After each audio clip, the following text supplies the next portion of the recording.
Hello gardeners, today is June 3rd, 2025, and welcome to the Stoneybrook Garden. Here are the chives,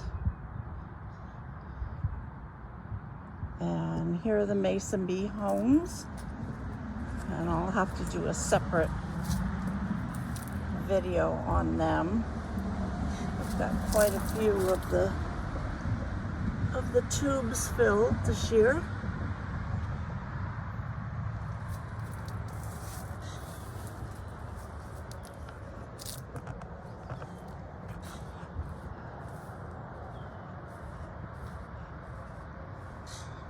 This is the Bob Gordon elderberries, and they've gotten quite tall already, and as you can see there's quite a few suckers, and in the spirit of No Mow May, trying to live with this, but I think we're gonna have to cut them down, otherwise they're gonna get they're just taking over. They're gonna get too thick to cut.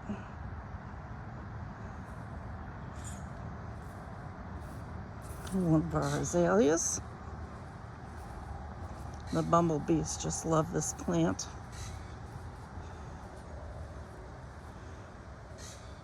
As we can see right there. Oops. There you are. I'm looking for you. Do you have your camera for us? And last year we had problems with the black mulberries, so I cut them down and cut the main stem, the main trunk out, and left two of the strongest ones of the branches, and this one's come back pretty good, and hopefully it'll grow nice and strong and nothing will be affecting it.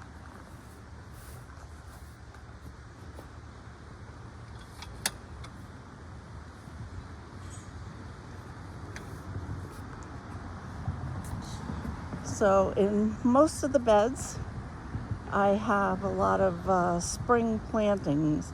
So I have Swiss chard, peas, beets, and a kale, lacinato, as well as some marigolds. And pretty much that repeats in a number of the beds, in 4 of the beds. Although this bed has cardinal flower growing as well. And the eastern columbine, which is Agalasia canadensis, is flowering, and the hummingbirds have arrived and are nectaring on it. The thyme is greening up nice.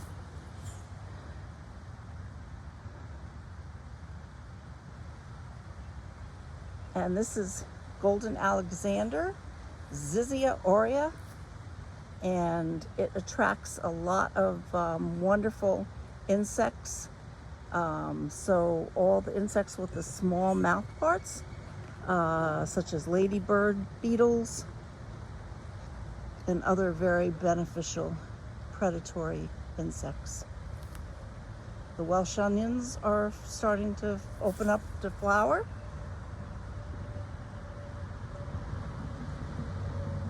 That'll be feeding the bees.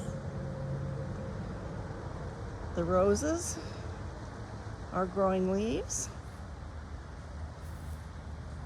Oh yes, and I wanted to show you this in one of my beds. I have a nice little frog sitting there. Where is he? There he is. He's just enjoying the cool dirt.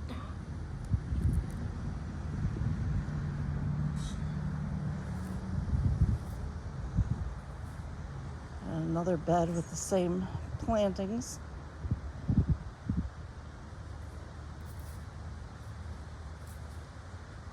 This bed is wildflowers, so some more Agalasia canadensis, which are this year's plants.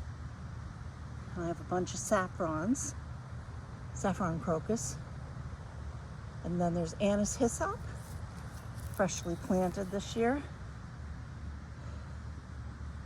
which is Agastocky funiculum.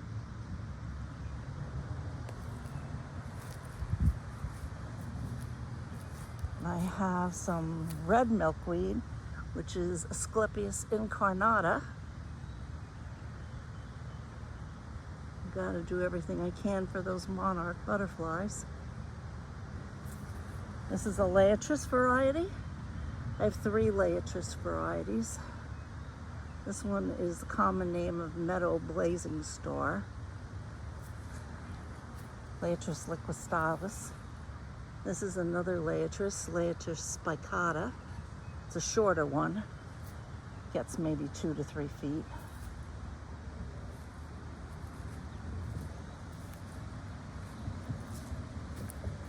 Here we have more Eastern Columbine for the hummingbirds.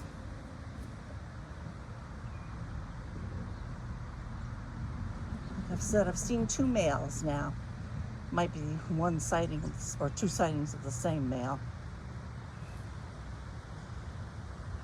Echinacea purpurea. This is Selene regia, which is royal catchfly, which the hummingbirds love also. It's red.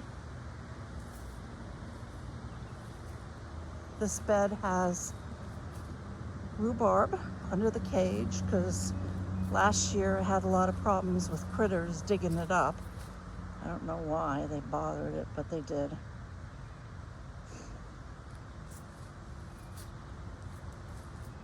And this is a penstemon. It was planted last year. It didn't flower, but this year it should flower. It's a red-stemmed penstemon with white blossoms, gets about 2 foot high, and another hummingbird flower, as well as bumblebees. And this bed has more Laetris. It also has Echinacea paradoxa, which is a yellow coneflower. And I ended up cutting back the gooseberries to the ground because they were looking pretty sad.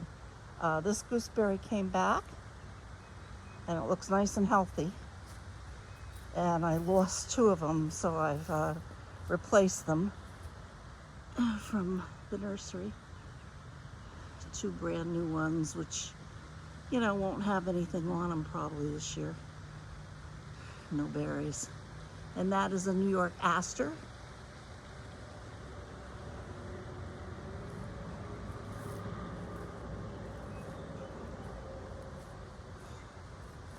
So this is the 3rd season for my sea kale, and it's doing very well.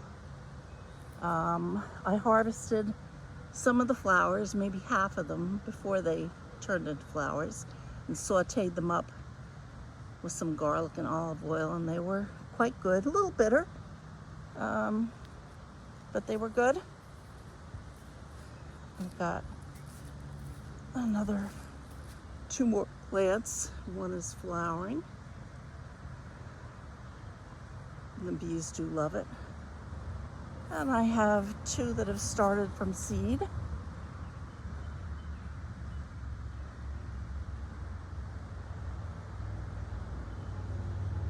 And regular kale.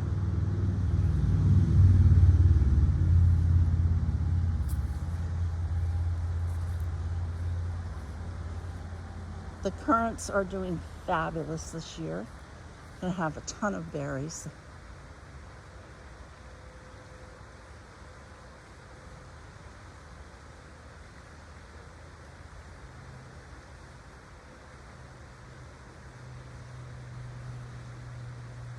They got a good trimming in the late winter, and it sure has paid off.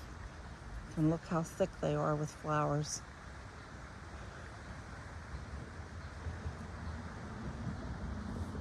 Bed 8's not doing too well. This was a bunch of dwarf. I had 4 dwarf blueberries, and they just look really sad. And then I had some cranberries, and likewise, they're pretty sad. So, thinking about ripping them out. This bush isn't too bad, but the others I might replace. And the asparagus is popping up now.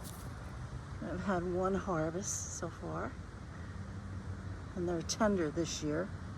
Not like last year. Last year they were so woody, it was almost impossible to eat them.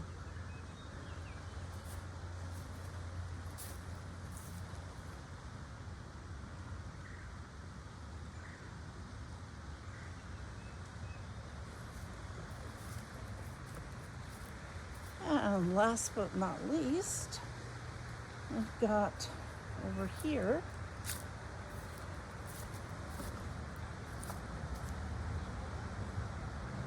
some more wildflowers.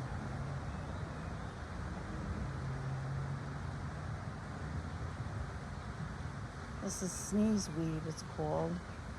Even though it won't make you sneeze because the pollen is too big and heavy. It has to be carried by insects, not the wind. And so I think there's one more bed to show you. We ripped out beds 12 and 13, which were raspberries, and put blueberries in. So these are standard size blueberries. And they're flowering. This one went in the fall.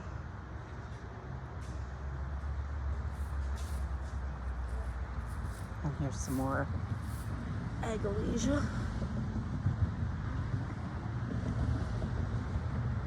And this is one of the ones that went in the spring, early spring. And some more butterfly weed, which is Asclepias, what variety? Asclepias tuberosa, so it's orange butterfly weed. And that's what this is. That's several years old.